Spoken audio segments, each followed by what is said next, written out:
বিসমিল্লাহির রহমানির রহিম ওয়ালাকাদ আতাইনা দাউদা ওয়া সুলাইমানা ইলমা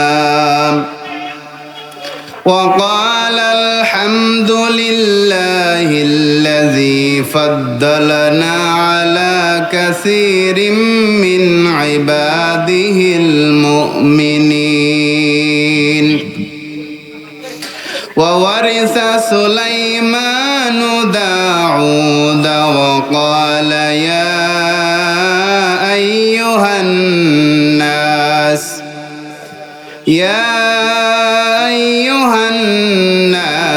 علمنا منطق الطير وأوتينا من كل شيء إن هذا لهو الفضل المبين. قال النبي صلى الله عليه وسلم من سلم المسلمون من لسانه ويده في شان حبيبه مخبرا وآمرا إن الله وملائكته يصلون على النبي يا أيها الذين آمنوا صلوا عليه وسلموا تسليما اللهم صل على سيدنا مولانا محمد وعلى آل سيدنا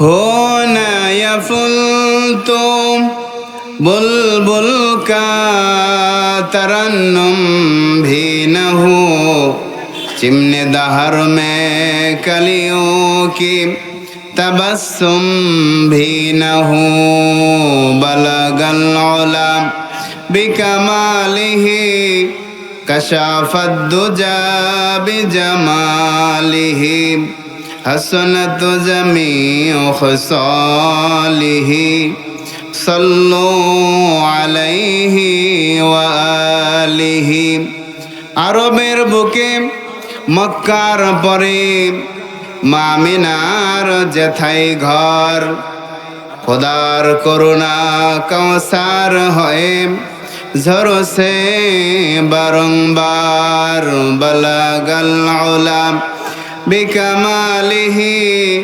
কশাফাদ দুজা বিজামালিহি হাসনাত জামিউ খুসালিহি সাল্লু আলাইহি ওয়া আলিহি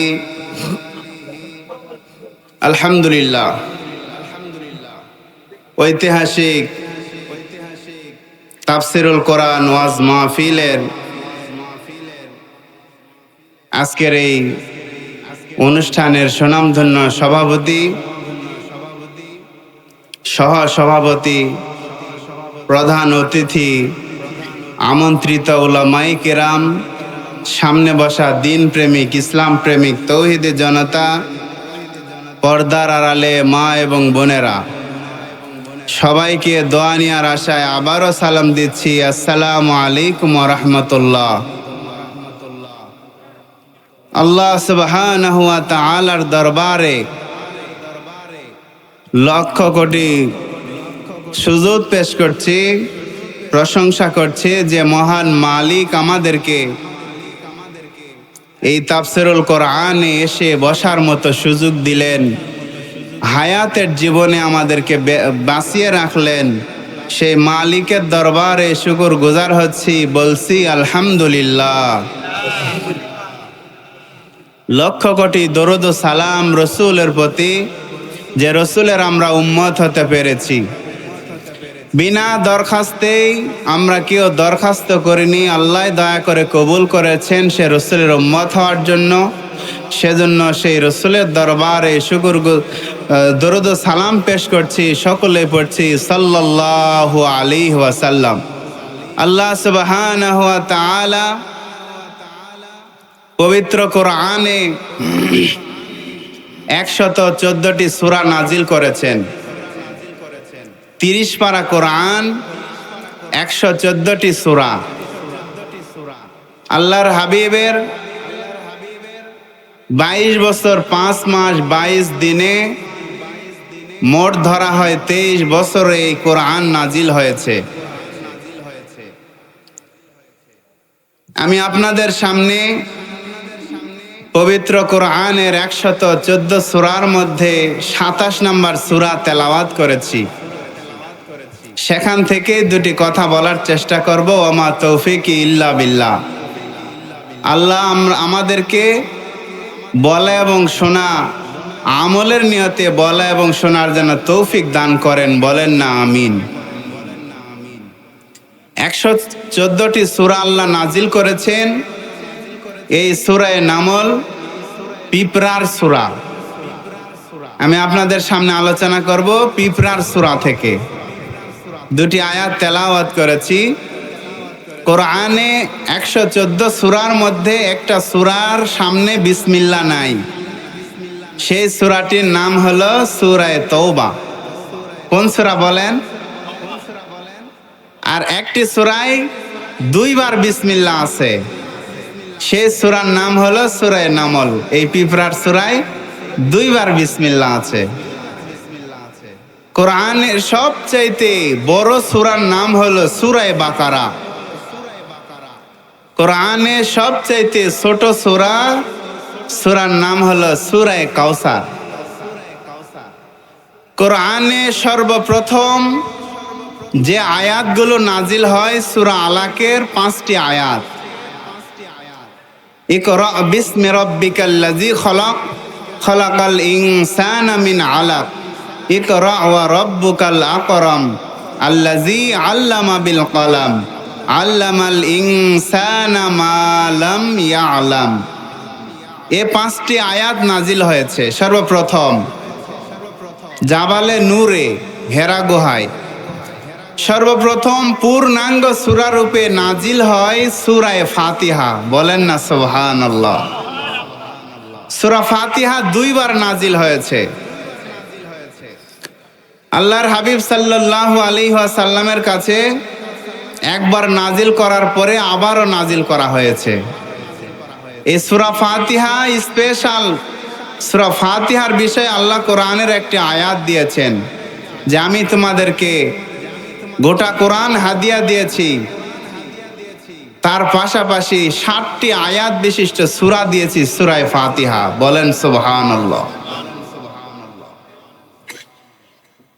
এরপরে সর্বশেষে যে আয়াতগুলো নাজিল হয়েছে, আল ইয়াউমা আকমালতু লাকুম দীনাকুম ওয়া আতমামতু আলাইকুম নি'মাতি ওয়া রাদিতু লাকুমুল ইসলাম দীনা।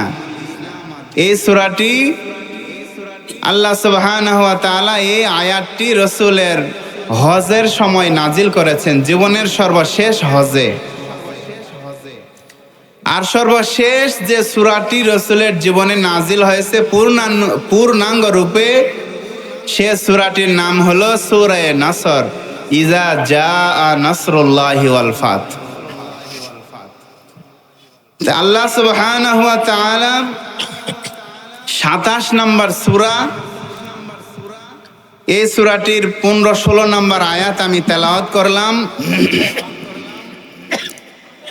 এই সূরায় 2 বার বিসমিল্লাহ রয়েছে। এই সূরাটি পিঁপড়ার নামে সূরা নাজিল করা হয়েছে এই কারণেই যে এই সূরাটির শান মান আল্লাহর কাছে অনেক রয়েছে। আল্লাহ 3টি পতঙ্গের নামে সূরা নাজিল করেছেন। একটি হলো সূরায়ে নামল, পিঁপড়ার নামে। আরেকটি নাজিল করেছেন সূরায়ে নাহল, মৌমাছির নামে। আরেকটি নাজিল করেছেন সূরায়ে আনকাবুত, মাকড়সা। এই তিনটি পতঙ্গের নামে আল্লাহ সূরা নাজিল করেছেন। এই পতঙ্গগুলোর নামে সূরা নাজিল করার অবশ্যই কিছু কারণ আছে। এই সূরাগুলোর মধ্যে শিক্ষা আছে, ঠিক কিনা বলেন? আমি আপনাদের সামনে এই পিঁপড়ার সূরা থেকে কিছু কথা বলতে চাচ্ছি। ওমা তৌফিক ইল্লা বিল্লাহ। এই সূরাটি পবিত্র কোরআনের 27 নাম্বার সূরা। এই সূরাটি 93টি আয়াত রয়েছে, 60টি রুকু রয়েছে। এই সূরাটি রাসূলের মক্কার জীবনে নাজিল হয়। আপনারা জানেন যা মক্কার জীবনে নাজিল হয়েছে ওই সূরাগুলো হলো মাক্কি, যা মদিনার জীবনে নাজিল হয়েছে তা মাদানী। এই সূরাটি মাক্কি সূরা। আল্লাহ সুবহানাহু ওয়া তাআলা এই সূরাটির নামকরণ করেছেন পিঁপড়ার গল্প। আল্লাহ এই সূরা নামলের 18 নম্বর আয়াতে করেছেন পিঁপড়ার আলোচনা। ওই সেখান থেকে এই সূরাটির নামকরণ করা হয় সূরা নামল। আল্লাহ বলেন হাত্তা ইজা আতাউ আলা ওয়াদিন নামল ক্বালাত নামলাতুন ইয়া আইয়ুহান নামল। পিঁপড়ারা কথোপকথন করেছেন পিঁপড়াদের সাথে। আল্লাহ তাআলা এই সূরাটি এই জায়গায় আলোচনা করেছেন, এই জন্য এই সূরাটির নামকরণ করা হয়েছে এই আয়াত থেকে, 18 নম্বর আয়াত থেকে সূরা নামল, পিঁপড়ার আয়াত সূরা। আল্লাহ তাআলা বলছেন ওয়ালাকাদ আতাইনা দাউদা ওয়া সুলাইমানা ইলমা। আল্লাহ বলেন আমি দাউদ আর সুলাইমানকে এলেম দান করেছি। বলেন না সুবহানাল্লাহ। আল্লাহ তাআলা বলেন ওয়াকালাল হামদুলিল্লাহিল্লাযী ফাদ্দালানা আলা কাসীরিম মিন ইবাদিহিল মুমিনিন।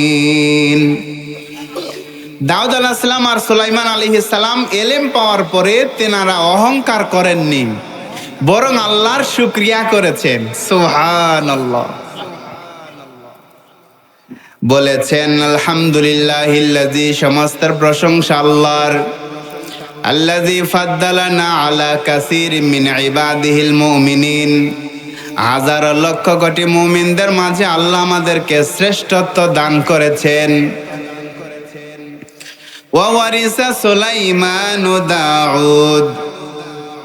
এরপরের আয়াতে আল্লাহ বলেন আমি দাউদ আলাইহিস সালামের উত্তরসূরি সুলাইমান আলাইহিস সালামকে বানালাম। ইয়া আইয়ুহান নাস উল্লিমনা মুনতিকাত তায়র ওয়া উতিনা মিন কুল্লি শাই। আর সুলাইমান আলাইহিস সালাম বলেন হে মানুষের, আল্লাহ তাআলা আমাকে পাখিদের ভাষা শিক্ষা দিয়েছেন। ওয়া উতিনা মিন কুল্লি শাই, আর যা কিছু আছে সেগুলোর ভাষাও শিক্ষা দিয়েছেন। ইন্না হাযা লাহুয়াল ফাদলুল মুবিন, আর এটা তো আল্লাহ তাআলার বড়ই অনুগ্রহ। বলেন সুবহানাল্লাহ। এই এলেম এটা বড় একটা নিয়ামত। আল্লাহ সুবহানাহু ওয়া তাআলা এই সূরায় নামলে পিঁপড়ার সূরার মধ্যে আল্লাহ তাআলা দাউদ আলাইহিস সালাম আর সুলাইমান আলাইহিস সালামের আলোচনা করলেন। এই পিঁপড়ার সূরার মধ্যে শিক্ষা আছে। পিঁপড়ারা হলো সব সময় দলবদ্ধ থাকে, ঐক্যবদ্ধ থাকে, বিচ্ছিন্ন হয় না। তারা একাকী কখনোই থাকে না। যে জায়গায় যায় তারা একসাথে যায়। বলেন না সুবহানাল্লাহ। আল্লাহ তাআলা যেন বলছেন দুনিয়ার মুমিনরা, দুনিয়ার মানুষরা তোমরা ঐক্যবদ্ধ থাকো, এক জায়গায় থাকো, বিচ্ছিন্ন হয় না। ওয়াতাসিমু বিহাবলিল্লাহি জামিআন ওয়ালা তাফাররাকু। তোমরা ঐক্যবদ্ধ হয়ে থাকো, বিচ্ছিন্ন হয় না। বলেন না সুবহানাল্লাহ। পিঁপড়ার আরো কিছু গুণ আছে। সেই পিঁপড়ার গুণ হলো পিঁপড়া যা যা শক্তি তার আছে, পিঁপড়ার যা ওজন আছে তার চাইতে ডবল বোঝা বহন করতে পারে। ঠিক না বেঠিক বলেন? পিঁপড়ার ওজন যা, তার ডবল বোঝা সে টেনে নিয়ে যায়। তার মানে আল্লাহ তাআলা দুনিয়ার মুমিনদেরকে আল্লাহ শিখাচ্ছেন, দুনিয়ার মুমিনরা তোমরা পরিশ্রমী হবে, কখনোই বসে থাকবে না। এজন্য আল্লাহ তাআলা বলেন, আল্লাযীনা ইউনফিকুনা ফিস সাররাই ওয়াদ দাররাই ওয়াল কাযিমিনাল গায়যা ওয়াল আফিনা আনিন নাস ওয়াল্লাহু ইউহিব্বুল মুহসিনিন। আল্লাহ তাআলা বলছেন, আল্লাযীনা ইউনফিকুনা ফিস সাররাই ওয়াদ দাররা। আল্লাহ বলেন সচ্ছল অসচ্ছল সব অবস্থায় দান সাদকা করবে। ওয়াল কাযিমিনাল গায়যা ওয়াল আফিনা আনিন নাস, নিজের রাগকে সংবরণ করবে আর মানুষকে ক্ষমা করে দিবে। ওয়াল্লাহু ইউহিব্বুল মুহসিনিন। এই চার কাজ যারা করবে আল্লাহ বলেন তাদেরকে ঈমানের চারটি স্তর আছে, মুমিন, মুসলিম, মুহসিন আর মুকাররাবিন। এই চার স্তরের মধ্যে প্রথম দুইটা স্তর পার করে ওই বান্দাকে মুহসিনের দরজায় পৌঁছে দিবেন। বলেন না সুবহানাল্লাহ। মানে যারা চেষ্টা করে, যারা সাধনা করে, আল্লাহ বলেন যখন আছে তখন দাও, যখন একটু কম আছে, কামাই রোজগার কম, তখন একটু কম দাও। আল্লাহ কোরআনের অন্য আয়াতে বলেন, ওয়ালা তাজআল ইয়াদাকা মাগলুলাতান ইলা উনুকিকা ওয়ালা তাবসুতাহা কুল্লাল বাসত ফাতাকউদা মালুমান মাহসুরা। আল্লাহ বলেন একবারে মুঠ বন্ধ করে রেখো না, তাহলে তুমি কৃপণ হবে। আর একবারে ছেড়েও দিও না, তুমি নিঃস্ব হয়ে যাবে। দান সাদগা করতে করতে সব শেষ করেছ, তোমার যখন কিছুই থাকবে না আরেকজনের কাছে চাইতে হবে। তোমার সন্তানরা, তোমার স্ত্রী অন্যের মুখাভিক্ষি হবে। এই জন্য আল্লাহ বলেন দুয়ের ব্যালেন্স এরকম করো, কিছু চলে যাবে আর কিছু থাকবে, তুমি কখনো নিঃস্ব হবে না। সুবহানাল্লাহ। আল্লাহর হাবিব বলেছেন যারা দান সাদগা করে তারা আল্লাহর নিকটে প্রিয়, মানুষের নিকটে প্রিয়, জাহান্নাম থেকে অনেক দূরে, জান্নাতের একদম নিকটে। প্রক্ষান্তরে যারা মুঠ বন্ধ করে রাখে, যারা কৃপণ, তারা মানুষ থেকে দূরে, আল্লাহ থেকে দূরে, জান্নাত থেকে দূরে, জাহান্নামের একদম নিকটে। বলেন না নাউযুবিল্লাহ। এজন্য আমাদেরকে পরিশ্রমী হতে হবে, পরিশ্রম করতে হবে। আল্লাহর হাবিব সাল্লাল্লাহু আলাইহি ওয়াসাল্লাম নিজেও পরিশ্রম করেছেন, সাহাবায়ে কেরাম পরিশ্রম করেছেন। পিঁপড়ার একটা গুণ হলো নিজে যা শক্তি আছে, যা নিজের যা ওজন তার চাইতে বড় বোঝা বহন করে সে টেনে নিয়ে যেতে পারে। পিঁপড়ার আরেকটা গুণ হলো 10 তালার মধ্যে যদি আপনি মিষ্টি রাখেন, 10 তালার মধ্যে যদি আপনি মিষ্টি রাখেন, সেই মিষ্টি রেখে আপনাকে পিঁপড়াকে দাওয়াত দিতে হবে না, পিঁপড়া সেখানে হাজির হবে। ঠিক না ঠিক বলেন? 10 তালায় পিঁপড়া হাজির, আপনাকে বলা লাগবে না। তার মানে ওই পিঁপড়ার নাকের ঘ্রাণ আল্লাহ এত দিয়েছেন, 10 তালার মধ্যে আপনি মিষ্টি রাখলেও সে হাজির হয়ে যাবে। দুনিয়াবাসীকে আল্লাহ তাআলা যেন বোঝাচ্ছেন যেখানে দিনের কাজ আছে, সামান্য সময় হলো দুনিয়া। এই দুনিয়া থেকে যখন কবরে চলে যাবেন আর আমল করার সুযোগ নাই, যেখানে নেক আমল পাওয়া যাবে, যেখানে সওয়াব আছে, সেখানে দৌড়ে দৌড়ে গিয়ে নেক আমল করতে থাকো। আল্লাহ বলেন ওয়াসারিউ ইলা মাগফিরাতিম মির রাব্বিকুম, আল্লাহ বলেন তোমরা দৌড়াও দৌড়াও, প্রতিযোগিতা করো কার আগে কে যেতে পারো। ইলা মাগফিরাতিম মির রাব্বিকুম, তোমার রবের ক্ষমার দিকে। ওয়া জান্নাতিন আরদুহাস সামাওয়াতি ওয়াল আরদ, আর ওই জান্নাতের দিকে দৌড়াও যার বিশালতা, যার প্রশস্ততা আসমান জমিনের ব্যবধানের নাই। উইদ্দাত লিল মুত্তাকিন, তা মুত্তাকি বান্দাদের জন্য প্রস্তুত করা হয়েছে জান্নাত। বলেন সুবহানাল্লাহ। আল্লাহ বলছেন দৌড়াও, আমল করো, প্রতিযোগিতা করো আল্লাহর ক্ষমার দিকে আর জান্নাতের দিকে। সুবহানাল্লাহ। পিঁপড়ার আরো একটা গুণ হলো, পিঁপড়া নিজের জীবন বাজি রেখে অন্যকে প্রাধান্য দেয়। সুবহানাল্লাহ। নিজের জীবন বাজি রেখে অন্যকে প্রাধান্য দেয়। যেমন দেখবেন যখন বন্যা শুরু হয় সেই সময় মাটির একটা গোল ঢিবি, ওই গোল ঢিবির মধ্যে পিঁপড়ারা বসবাস করে। ওই বন্যার পানির মধ্যে যখন ওই ঢিবিটা ভাসতে থাকে, উপরে কিছু পিঁপড়া থাকে আর ভিতরে কিছু পিঁপড়া থাকে। যারা নিচে পিঁপড়া থাকে, উপরের পিঁপড়ারা দেখে যখন নিচের নিঃশ্বাস, এই নিচের পিঁপড়াদের নিঃশ্বাস শেষের দিকে, সেই সময় উপরের পিঁপড়ারা ঝাঁকি দিয়ে ওই গোল ওই মাটির ঢিবিটাকে নিচে নিয়ে যায় আর নিচের পিঁপড়াদেরকে উপরে উঠায় দেয়। বলেন না সুবহানাল্লাহ।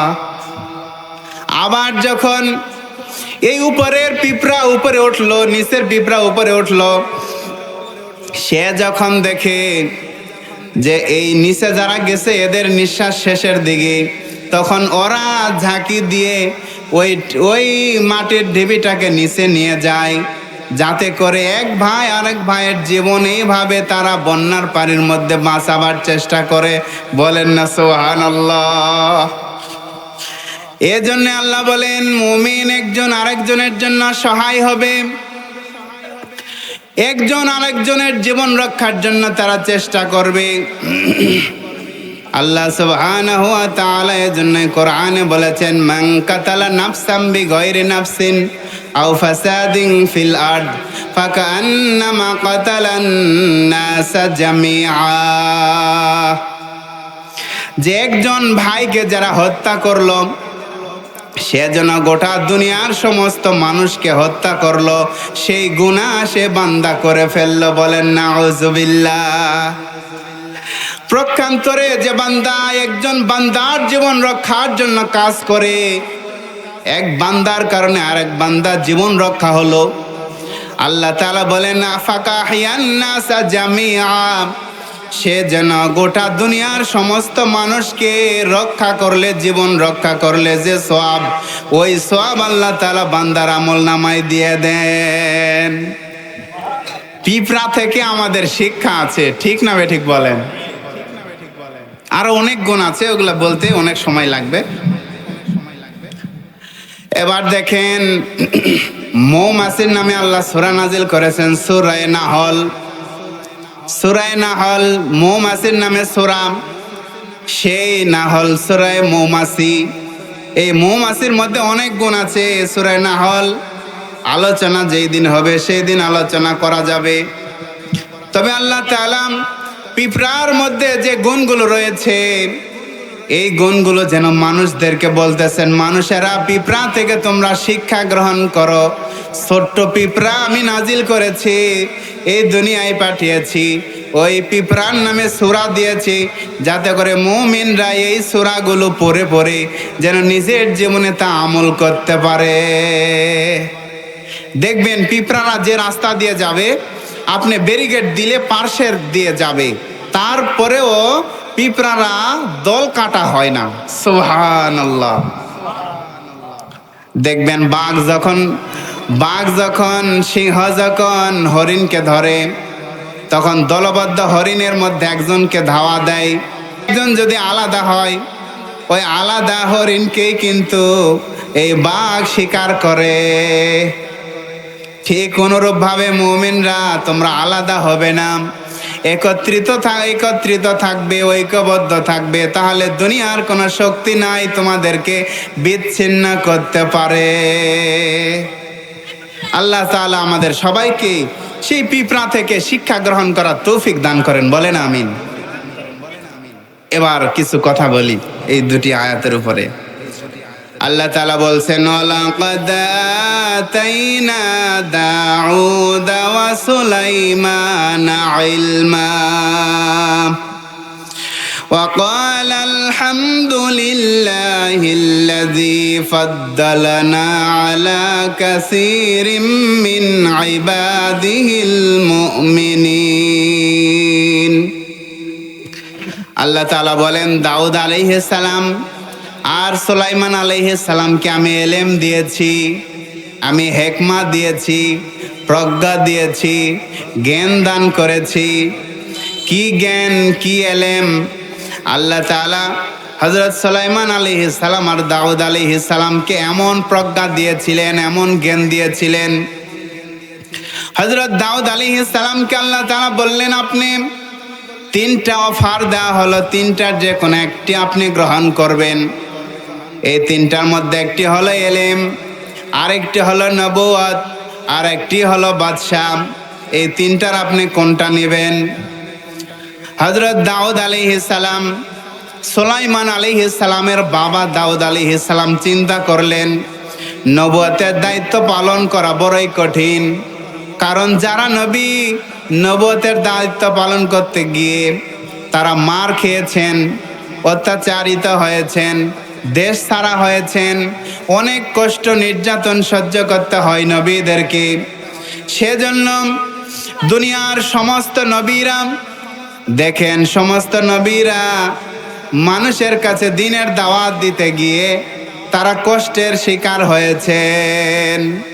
আল্লাহ তাআলা সেজন্য বলেন, ওমান আহসানু কাওলাম মিম্মান দাআ ইলাল্লাহ ওয়া আমিলা সালিহান ওয়া ক্বালা ইন্নানি মিনাল মুসলিমিন। আল্লাহ বলছেন, তার চাইতে আর কার কথা ভালো হতে পারে যে মানুষকে আল্লাহর দিকে ডাকে, নিজে নেক আমল করে আর বলে আমি একজন মুসলমান। বলেন না সুবহানাল্লাহ। দুনিয়ার সমস্ত নবীরা এভাবে আল্লাহর দিকে মানুষকে ডেকেছেন। এজন্য আল্লাহ বলেন, ওয়ালাকাদ বাআসনা ফি কুল্লি উম্মাতির রাসূলা আনি ইবুদুল্লাহ ওয়াজতানিবুত তাগুত। প্রত্যেক জাতির কাছে আমি রসুল প্রেরণ করেছি, শেষ জামানায় কোনো নবী নাই।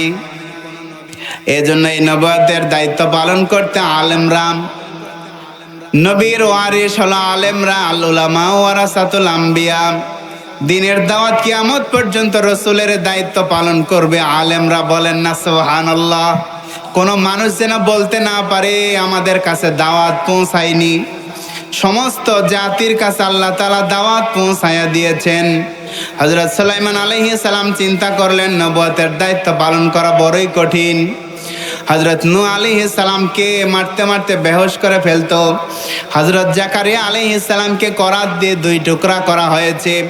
হযরত ইয়াহিয়া আলাইহিস সালাম ওনাকে মারতে মারতে শহীদ করে দেওয়া হয়েছে। অসংখ্য নবীকে দ্বীনের দাওয়াত দিতে গিয়ে শহীদ করা হয়েছে। সেজন্য হযরত দাউদ আলাইহিস সালাম চিন্তা করলেন না, এই দায়িত্ব পালন করা আমার জন্য সহজ হবে না, আমি এটা নিতে চাই না। এরপরে বললেন, বাদশাহী নিলে তো অনেক কষ্ট আছে, অনেক মানুষের কাছে হয়তোবা খাবার পৌঁছানো যাবে না। ওই মানুষরা আখিরাতের আদালতে আমাদেরকে আসামির কাঠগড়ায় দাঁড় করায় দিবে। আখিরাতে আমরা হব আসামি আর তারা হবে বাদী। এই মানুষরা আমাদেরকে আসামি বানাবে, আমার দরকার নাই বাদশাহী। 3 নম্বরে এলেম। তিনি বলেন, আল্লাহ তাআলা আমি নবুয়ত নিব না, বাদশাহীও নিব না, আমি এলেম নেব। আল্লাহ সুবহানাহু ওয়া তাআলা এত খুশি হলেন, যদি কোনো মানুষের এলেম থাকে সে মানুষের দ্বারাই বাদশাহীও করে নেওয়া যাবে, আবার নবুয়ত করে নেওয়া যাবে। বলেন না সুবহানাল্লাহ। আল্লাহ খুশি হয়ে একই সাথে তিনটাই দান করলেন। সুবহানাল্লাহ। খুশি হয়ে গেলেন, তিনটাই দিলেন। সুবহানাল্লাহ। এজন্য হযরত দাউদ আলাইহিস সালাম আর সুলাইমান আলাইহিস সালাম ইলম পাওয়ার পরে তারা বললেন ইয়া আইয়ুহান নাস, তারা বললেন আলহামদুলিল্লাহিল্লাযী ফাদ্দালানা আলা কাসীরিম মিন ইবাদিহিল মুমিনিন। আপনার প্রশংসা যে আপনি লক্ষ কোটি মুমিনদের মাঝে আমাদেরকে শ্রেষ্ঠত্ব দান করেছেন। তার মানে হযরত দাউদ আলাইহিস সালাম আর সুলাইমান আলাইহিস সালামকে একই ধারে ইলমও দিয়েছেন, বাদশাহীও দিয়েছেন, আবার নবুয়তও দিয়েছিলেন। বলেন না সুবহানাল্লাহ। হযরত দাউদ আলাইহিস সালামের কেমন ইলম ছিল! দুইটা মেয়ে, দুইটা সন্তান নিয়ে এক জঙ্গলে রান্না করার জন্য খড়ি নিতে গেলেন। একটা বাঘ এসে দুইটা মেয়ের দুইটা ছেলে সন্তান, একটা সন্তানকে বাঘে নিয়ে চলে গেল। কেমন ইলম ছিল হযরত এই দুইটা মেয়ে সুলাইমান আলাইহিস সালামের কাছে। একটা সন্তান জীবিত থাকলো, এই একটা সন্তানের দাবি দুই মেয়ে করতেছে। এখন যার সন্তান বাঘে খাইছে সে অভিযোগ করলো হযরত সুলাইমান আলাইহিস সালামের কাছে। আল্লাহর নবী সুলাইমান আলাইহিস সালাম বললেন, একটা সন্তান দুইজন দাবিদার, একজনকে তো দিতে হবে, তাহলে আমি দেখতে চাই কে বেশি কাঁদতে পারে। যে বেশি কাঁদতে পারবে আমি বুঝে নেব তারই সন্তান। এবার যার সন্তান ওই বাঘে খেয়ে ফেলেছে তার তো কোনো চিন্তা নাই, আর যার সন্তান আছে তার কান্না আসতেছে না, আর ও চিৎকার করে করে হাউমাউ করে কাঁদতেছে। হযরত দাউদ আলাইহিস সালাম কান্না দেখে ওই মেয়েটার হাতে সন্তান দিয়ে দিলেন। এবার সুলাইমান আলাইহিস সালাম বললেন, বিচার হয়নি। বলেন কেন? মন খারাপ করে চলে যাচ্ছে, মেয়েটার কারণটা কি? ডেকে বললেন, এই একটা সন্তান দুইজন দাবিদার, তাহলে মাঝখানে কেটে দুইজনকে দুই ভাগ করে দেওয়া হোক। মাঝখানে ওই বাচ্চাটার মাঝখানে কেটে এক ভাগ এই মেয়েটা, আর এক ভাগ ওই মেয়েটাকে দেওয়া হোক। এবার যার সন্তান বাঘে খাইছে সে বলছে যে আপনার বিচার ঠিক আছে, এটাই করেন। আর যার সন্তান বাঘে খাইছে, যার সন্তান জীবিত আছে সে বলছে যে আমার কেটে নেওয়ার দরকার নাই, আমার সন্তান তাকেই দেন, আমার সন্তান তারপরেও দুনিয়ায় জীবিত থাক। বলেন না সুবহানাল্লাহ। তিনি এভাবে বিচার করে দিলেন। এই সন্তানকে, এই মেয়ে, এখন যার সন্তান বাঘে খাইছে ও তো চাচ্ছে যে ওরটাও শেষ হোক, ঠিক কিনা বলেন? কিন্তু হযরত সুলাইমান আলাইহিস সালাম বললেন, না, এটা হবে না, এর মা এটা। বলেন না সুবহানাল্লাহি বিহামদিহি। এ ছিল দাউদ আলাইহিস সালাম আর সুলাইমান আলাইহিস সালামের বিচার। অনেক ইলম দিয়েছিলেন আল্লাহ তাআলা ওনাদেরকে। আল্লাহ সুবহানাহু ওয়া তাআলা এমন ইলম দাউদ আলাইহিস সালামকে দিয়েছিলেন, উনি একটা জালিম বাদশাকে ধ্বংস করেছিলেন। জালুত নাম। তালুত আলাইহিস সালামের সঙ্গে ছিলেন হযরত দাউদ আলাইহিস সালাম। 8 বছরের সন্তান জালুত জালেম বাদশার বিরুদ্ধে যুদ্ধ করার জন্য যাচ্ছিলেন। এই জালিম বাদশার বিরুদ্ধে যুদ্ধ করার জন্য যাওয়ার পথে হযরত দাউদ আলাইহিস সালাম 8 বছরের সন্তান, রাস্তার পাশে একটা পাথর বলছে আমাকে নেন, ওই জালিম বাদশাকে ধ্বংস করে দেওয়ার জন্য আমি যথেষ্ট হব। সুবহানাল্লাহ। তালুত আলাইহিস সালাম, ওনার সঙ্গী ছিলেন দাউদ আলাইহিস সালাম। কোরআনে আল্লাহ তাআলা বলছেন, এবার ওই পাথর যখন পকেটের মধ্যে নিলেন, আবার সামনে যাওয়ার পরে আর একটা পাথর বলছে আমাকে নেন, ওই জালুত জালেমকে ধ্বংস করার জন্য আমি যথেষ্ট হয়ে যাব। তিনি সেটাও নিলেন। তৃতীয় একটা পাথর সে বলছে যে আমাকে নেন, তিনি সেটাও নিলেন। এবার হাজির হয়ে গেল জিহাদের ময়দানে। সংক্ষেপ কথা, অনেক লম্বা ঘটনা। আল্লাহ সুবহানাহু ওয়া তাআলা ওই ঈমানদারদেরকে পরীক্ষা করলেন। নবীর সাথে যারা ছিল, একটা সামনে নদী পড়ল।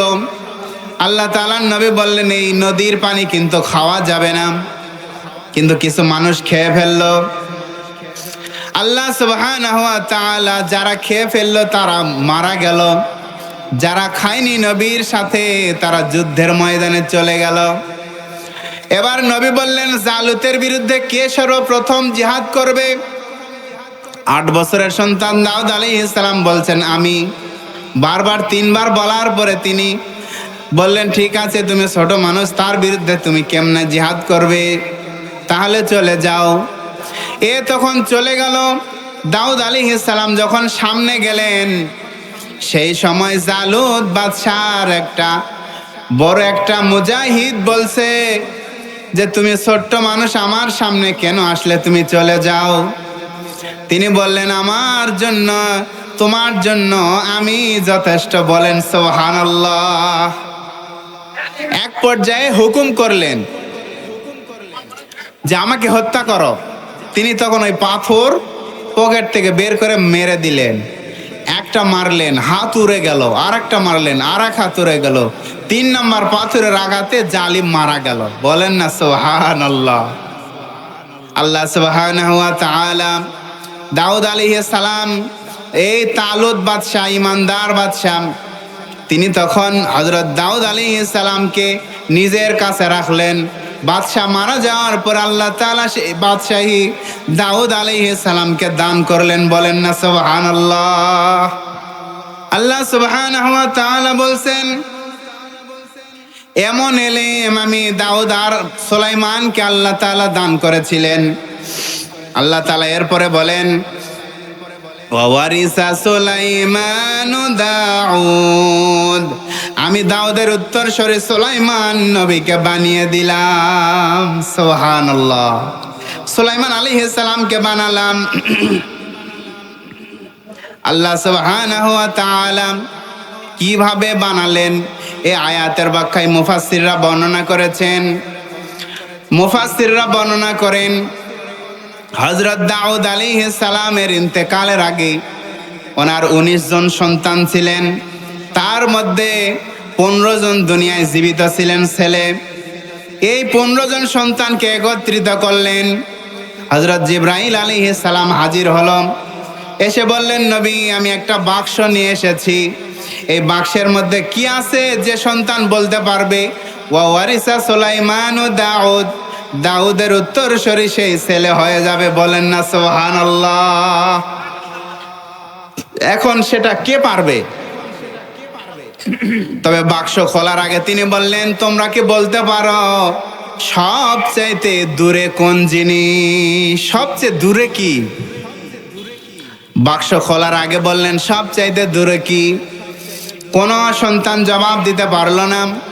হযরত সুলাইমান আলাইহিস সালাম ছোট সন্তান, তিনি জবাব দিলেন সবচাইতে দূরে হলো কবর। বলেন না সুবহানাল্লাহ।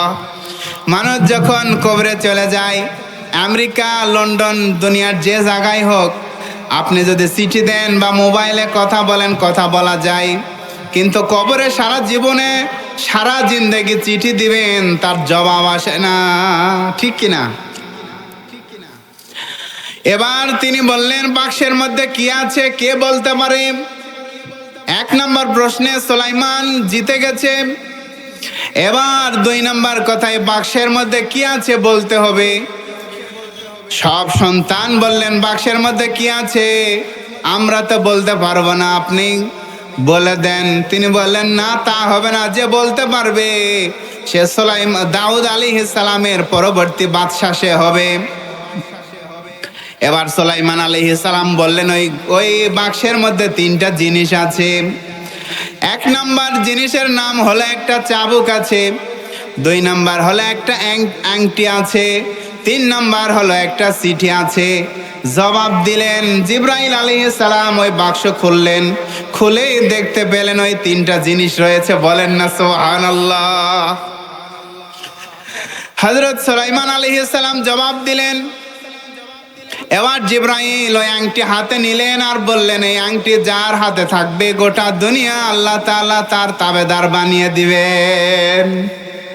আর এই চাবুক যার কাছে থাকবে, চাবুকের একটা আল্লাহর কুদরতি পাওয়ার হলো, এই চাবুক যার কাছে থাকবে সে এই চাবুক অটোমেটিক এই চাবুকওয়ালার বিরুদ্ধে যারা থাকবে তাদেরকে অটোমেটিক যাই প্রহার করে আবারও ফিরে আসবে। তবে অপরাধী সারা দুনিয়ার কাউকে সে মারবে না। 3 নম্বরে তিনি বললেন, জিবরাইল আলাইহিস সালাম বললেন যে এই চিঠির মধ্যে কি আছে কে বলতে পারে? যে বলতে পারবে তার দাউদ আলাইহিস সালামের উত্তরসূরি সে হবে। এবার কোন সন্তান বলতে পারলো না, সংক্ষেপ করে বলছি, কোন সন্তান বলতে পারলো না। সুলাইমান আলাইহিস সালাম তখন বললেন, এই চিঠির মধ্যে 5টা কথা লেখা আছে। বলেন না সুবহানাল্লাহ। আল্লাহ তাআলার নবী তো, তিনি তো বলতে পারবেন, ঠিক কিনা বলেন? এবার বললেন এই চিঠির মধ্যে 5টা জিনিস আছে। 1 নম্বর হলো, প্রথম নাম্বার লেখা আছে ঈমান, 2 নম্বরে লেখা আছে প্রেম, 3 নম্বর লেখা আছে বুদ্ধি, 4 নম্বরে হলো শক্তি, 5 নম্বর হলো 4 নম্বরে শক্তি, লজ্জা, 5 নম্বরে হলো লজ্জাশীলতা।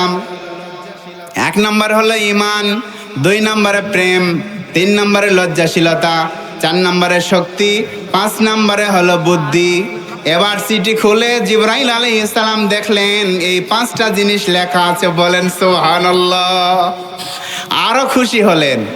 এবার বললেন এই 5টা জিনিসের স্থান কোথায় কে বলতে পারে? কোন সন্তান বলতে পারলো না। সুলাইমান আলাইহিস সালাম সেই সময় বলে দিলেন 5টা জিনিসের খবর আমি বলতে পারবো। 1 নাম্বার হলো ঈমান আর প্রেম হলো অন্তরে, লজ্জাশীলতা হলো চোখে, আর বুদ্ধি হলো মাথার মগজে, শক্তি হলো শরীরের হাড্ডির মধ্যে। বলেন না সুবহানাল্লাহ। এই 5টা জিনিসের জবাব দেওয়ার পরে হযরত জিবরাইল আলাইহিস সালাম উঠে আংটিটা হযরত সুলাইমান আলাইহিস সালামের হাতে পরে দিলেন। বলেন না সুবহানাল্লাহ। এভাবে হযরত সুলাইমান আলাইহিস সালাম দাউদ আলাইহিস সালামের উত্তরসূরি হলেন। ওয়া ওয়ারিসা সুলাইমানু দাউদ, দাউদ আলাইহিস সালামের উত্তরসূরি এভাবে সুলাইমান আলাইহিস সালাম হলেন। বলেন না সুবহানাল্লাহ। হযরত দাউদ আলাইহিস সালাম এবার ইন্তেকাল করবেন। ইন্তেকাল করার আগে ওনার রুম ছিল অনেকগুলো। সেই রুমের এক একটা করে দরজা পার হয়ে আসল রুমে যেতে হয়। হযরত আবু হুরায়রা রাদিয়াল্লাহু তাআলা আনহু হাদিসটি বর্ণনা করেছেন, তাফসিরে কাসিরে এসেছে এই আয়াতের ব্যাখ্যায়। হযরত সুলাইমান আলাইহিস সালাম দাউদ আলাইহিস সালাম গেট দিয়ে বের হচ্ছেন, আর ওনার ওই গেটগুলো ছিল ঘর থেকে বের হবেন, গেটগুলো অটোমেটিক বন্ধ হয়ে যাবে। একটা গেট দিয়ে বের হবেন, অটোমেটিক বন্ধ হয়ে যাবে। কিন্তু সেই দিন এক স্ত্রী তিনি দেখতে পেলেন, মাঝখানের একটা গেট বন্ধ হচ্ছে না। তিনি বের হয়ে গেলেন, ফিরে আসলেন।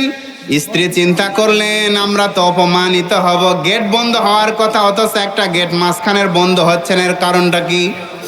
তিনি যখন ফিরে আসলেন এসে দেখলেন ওই যুবক, ওই যে গেট খোলা আছে সেই গেটের মধ্যে একটা যুবক দাঁড়িয়ে আছে। তিনি বললেন কি ব্যাপার, আমার গেট বন্ধ করার সাথে গেট খোলে, আমি চলে যাওয়ার পরে সাথে সাথে গেট বন্ধ হয়, অথচ আজকে গেট বন্ধ হলো না, এর কারণটা কি? তুমি কি মালাকুল মউত নাকি? এই যুবক বলছে হ্যাঁ আমি মালাকুল মউত আজরাইল। বলেন না সুবহানাল্লাহ। হযরত আবু হুরায়রা হাদিসটি বর্ণনা করেছেন। আল্লাহর হাবিব বলেন সেই সময় হযরত দাউদ আলাইহিস সালাম বাড়িতে গেলেন, বলেন আসেন আমার সাথে। রুমের মধ্যে গেলেন, গিয়ে শরীরে কম্বল জড়ায় দিলেন, বলেন এখন জীবন কবেজ করো। সেই সময় ওনার মালাকুল মউত জীবন কবেজ করলো। বলেন না সুবহানাল্লাহ। এভাবে দাউদ আলাইহিস সালামের ইন্তেকাল হলো। এবার হযরত সুলাইমান আলাইহিস সালাম আল্লাহ তাআলার এত বড় পয়গম্বর ছিলেন। আল্লাহ তাআলা বললেন হযরত দাউদ আলাইহিস সালাম আর সুলাইমান আলাইহিস সালাম ইলম পাওয়ার পরে অহংকার করেননি, কোনো গর্ব করেননি। তিনি বলেছেন আলহামদুলিল্লাহিল্লাযী ফাদ্দালানা আলা কাসীরিম মিন ইবাদিহিল মুমিনিন। সমস্ত প্রশংসা সেছে মালিকের, যিনি আমাদেরকে এত কিছু নিয়ামত, শ্রেষ্ঠত্ব, বাদশাহী, এলেম এবং নবুয়ত দান করেছেন। সুবহানাল্লাহ। তিনি বললেন যে আল্লাহ তাআলা আমাদেরকে এত বড় নিয়ামত দান করেছেন, এটা আল্লাহর শুকরিয়া। হযরত সুলাইমান আলাইহিস সালাম উনি আল্লাহ তাআলা এত বড় ওনাকে বাদশাহী দান করেছিলেন। ওনার সিংহাসন ছিল 6 মাইল লম্বা, প্রস্থও ছিল 6 মাইল। বলেন না সুবহানাল্লাহ। বিরাট সিংহাসন নিয়ে আল্লাহ তাআলার হুকুমে আকাশে তিনি উঠতেন। হযরত সুলাইমান আলাইহিস সালাম তিনি একটা উপত্যকায় যাচ্ছিলেন। আল্লাহ তাআলা সেই কথা কোরআনে বলেছেন। আল্লাহ সুবহানাহু ওয়া তাআলা বলেন, ওনার এমন দুনিয়ার সমস্ত কিছু ওনার তাবেদার ছিল। আল্লাহর হুকুমে উনি বাতাসকে হুকুম করতেন, অমুক জায়গায় আমাদেরকে নিয়ে যাও। সাথে সাথে 6 মাইল লম্বা এই সিংহাসনটা আল্লাহর হুকুমে বাতাস ওনাকে নিয়ে যেত। বলেন সুবহানাল্লাহ। কোরআনে আল্লাহ তাআলা বলেন 15 দিনের পথ সকালে রওনা দিতেন, 15 দিনের রাস্তা তিনি চলে যেতেন। আবার বৈকাল বেলা 15 দিনের রাস্তা ফিরে তিনি নিজের জায়গায় চলে আসতেন। এত ক্ষমতা, এত পাওয়ার আল্লাহ সেই নবীকে দান করেছিলেন। এবার আল্লাহ তাআলা বলেন একদিনের ঘটনা। আল্লাহ তাআলা বলছেন ওয়া হুশিরা সুলাইমানা জুনুদুহু মিনাল জিন্নি ওয়াল ইনসি ওয়াত তায়রি ফাহুম ইউরজাউন। ওনার মানে সফর সঙ্গে ছিল জিন, মানুষ, আরো অন্যান্যগুলো সবাই ছিল ওনার সফর সঙ্গী। একদিন এক উপত্যকার মধ্যে প্রবেশ করলেন। হাত্তা ইযা আতাউ আলা ওয়াদিন নামল قالت نملة يا أيها النمل ادخلوا مساكنكم لا يحطمنكم سليمان وجنوده وهم لا يشعرون। তিনি বিরাট সিংহাসন নিয়ে ওনার সৈন্য, জিন, মানুষ সবাইকে নিয়ে একটা সফরে গেলেন, একটা উপত্যকায় গেলেন, যে উপত্যকায় পিঁপড়ারা বসবাস করত। বলেন না সুবহানাল্লাহ। এই সূরায় পিঁপড়ার আলোচনা আছে, সেই আয়াত চলে আসলো। ওই উপত্যকায় যখন পৌঁছলেন, পিঁপড়াদের এলাকা, আল্লাহ তাআলা বলছেন সেই সময় এই পিঁপড়ারা বলল ইয়া আইয়ুহান নামল উদখুলু মাসাকিনাকুম। একটা পিঁপড়ার সর্দার, তাফসিরে কাসিরে সেই পিঁপড়ার নাম বলা হয়েছে চিতা বাঘের মতো অনেক বড়, একটা লম্বা, সাধারণ পিঁপড়ার চেয়ে ডবল বড়। সেই পিঁপড়া বলছে ইয়া আইয়ুহান নামল, হে পিঁপড়ারা, উদখুলু মাসাকিনাকুম, তোমরা গর্তে প্রবেশ করো। লা ইয়াহতিমান্নাকুম সুলাইমান ওয়া জুনুদুহু ওয়া হুম লা ইয়াশউরুন। সুলাইমান আলাইহিস সালাম আর ওনার অনুসারীরা, ওনার সৈন্যরা আসতেছে। তোমরা যদি গর্তে প্রবেশ না করো, তাদের পায়ের নিচে পড়ে তোমরা মারা যাবে। গর্তে প্রবেশ করো। বলেন না সুবহানাল্লাহ। একটু বলেন না সুবহানাল্লাহ। এ কথা শুনে ওই আগে আল্লাহ বললেন, সমস্ত কিছুর ভাষা আল্লাহ শিক্ষা দিয়েছেন। হযরত সুলাইমান আলাইহিস সালাম এ কথা শুনতে পাইলেন, ওই পিঁপড়ার কথা। আচ্ছা, শুনতে পেরে তিনি বললেন ফাতাবাসসামা দাহিকাম মিন কাওলিহা ওয়া ক্বালা রাব্বি আউজি'নি আন আশকুরা নি'মাতাকাল্লাতী আন'আমতা আলাইয়া ওয়া আলা ওয়ালিদাইয়া ওয়া আন আ'মালা সালিহান তারদাহ ওয়াদখিলনি বিরাহমাতিকা ফি ইবাদিকাস সালিহিন। এবার হযরত সুলাইমান আলাইহিস সালাম মুস্কি মেরে হাসলেন, ফাতাবাসসামা দাহিকাম মিন কওলিহা। তিনি ওই পিঁপড়ার কথা শুনে মুস্কি মারে হাসলেন, যে পিঁপড়া বলতেছে যে গর্তে প্রবেশ করো, তোমার সুলাইমান নবী এবং তার সঙ্গীরা আসছে, তোমরা যদি তাদের পায়ের নিচে পড়ো মারা যাবে। এ কথা শুনে সুলাইমান আলাইহিস সালাম বললেন, মুস্কি মেরে হাসলেন আর বললেন, জিনকে হুকুম করলেন সেই পিঁপড়া গর্তে প্রবেশ করার আগে তুমি ধরে নিয়ে আসো। এবার জিন গিয়ে গর্তে প্রবেশ করার আগে পিঁপড়াকে ধরে নিয়ে হাজির হলো। সুলাইমান আলাইহিস সালাম হাতের তালুতে রাখলেন। এবার পিঁপড়ার সাথে যে আলোচনা হলো, অনেকগুলো আলোচনা হলো, তার মধ্যে এই পিঁপড়ার কথা শুনে তিনি তিনটা কথা বললেন। পিঁপড়ার কথা শুনে তিনি তিনটা কথা বললেন। তিনি বললেন, রে পিঁপড়া, তুমি কেন সতর্ক করলে? এখনই শেষ করে দিচ্ছি, এই আয়াতটার শুধু কথা বলে শেষ করে দিচ্ছি। পিঁপড়া জিজ্ঞেস করলেন যে তুমি কেন তাদেরকে সতর্ক করলে? পিঁপড়া বলছেন, নবী, আপনি যেমন বাদশা আমারও তেমন, আমি তেমন পিঁপড়াদের বাদশা। আপনার যেমন রাজ সিংহাসন আছে আমারও রাজ সিংহাসন আছে। আপনার যেমন পাওয়ার খাটান আপনি মানুষের উপরে, জিনের উপরে, আমি তেমন পিঁপড়াদের উপরে পাওয়ার খাটাই। বলেন না সুবহানাল্লাহ। এ কথা শুনে হযরত সুলাইমান আলাইহিস সালাম বললেন, রব্বি আউজি'নি আন আশকুরা নি'মাতাকাল্লাতী আন'আমতা আলাইয়া ওয়া আলা ওয়ালিদাইয়া। হে আল্লাহ, আমাকে আর আমার পিতামাতাকে যে আপনি এলেম দান করেছেন, আপনি যে হিকমা দিয়েছেন, আপনি যে জ্ঞান দিয়েছেন, আপনি যে গোটা দুনিয়া আমার বাদশা বানিয়েছেন, এর জন্য আমি যেন আপনার কৃতজ্ঞ বান্দা হতে পারি। সুবহানাল্লাহ। আল্লাহর নবী বললেন, আমাকে যে এত কিছু দিয়েছেন, এর জন্য আমার ভিতরে যেন অহংকার না আসে, আমি যেন কৃতজ্ঞ বান্দা হতে পারি। বলেন না সুবহানাল্লাহ। আমাদের একটু থাকলেই বড় অহংকার হয়, ঠিক কি না? এরপরে তিনি বলছেন, ওয়ান আমালা সালিহান তারদা। এরপরে বললেন, আমাকে নেক আমল করার তৌফিক দান করেন, যে নেক আমল আপনি পছন্দ করেন। বলেন না সুবহানাল্লাহ। ওয়াদখিলনি বিরাহমাতিকা ফি ইবাদিকাস সালিহিন। তিনি বললেন, হে আল্লাহ, আমাকে নেককারদের মধ্যে শামিল করে নেন। এক নম্বর বললেন, আমি যেন কৃতজ্ঞ বান্দা হতে পারি। দুই নম্বরে বললেন, আল্লাহ তাআলার আপনার পছন্দনীয় যেন আমল করতে পারি। তিন নম্বরে তিনি বললেন, আমি যেন নেককারদের মধ্যে শামিল হতে পারি। আল্লাহ আমাদেরকে কবুল করুক। বলেন না আমিন।